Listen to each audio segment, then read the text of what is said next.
Аронсон, этот. 7-й столик, взять его. Хватайте, 7-й столик. Живо! Цель движется. Взять его. Живо! Он бежит к выходу.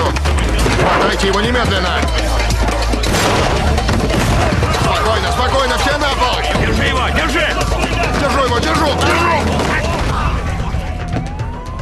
Здесь полиция округа интересуется, когда заводить дело. Пусть подождут. Все должны оставаться в здании, без исключения. 말이에요. 야, 만나게 되면 우리가 몇십 년 동안 피 흘리면서 일했던 것이 다 없어진다고. 영어로 한번 해보세요. 설명해보세요. 남한이 북한과 절대로 만날 수 없다는 뜻이야, 이 새끼.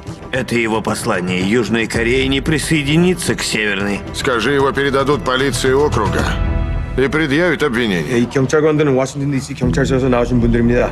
당신 죄를 판단하기 위해 법원으로 데려갈 거예요. Аронсон, постойте. Кажется, это не он. Я не намерен шутить. Оружие при нем? Говорит, выбросил. Сейчас его обыщут. Он лжет, точно? А? Это ведь не он стрелял. Он лишь вызвал огонь на себя. Вы знаете корейский? Мне это не нужно. Это очевидно, точно? А? Что вы видите? Самодовольство. Обманщик доволен, что остальные ему верят.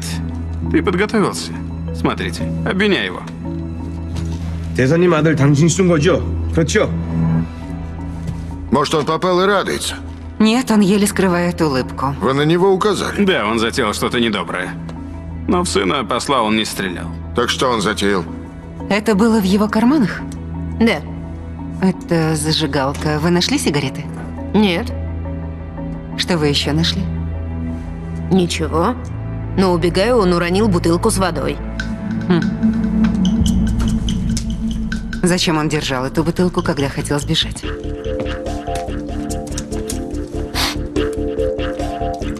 Нюхай, нюхай. Бензин. Бензин? Это лишь политический протест. Хотел принести себя в жертву. Самосожжение? Это объясняет зажигалку без сигарет. Но если он явился убить посла, зачем убивать себя?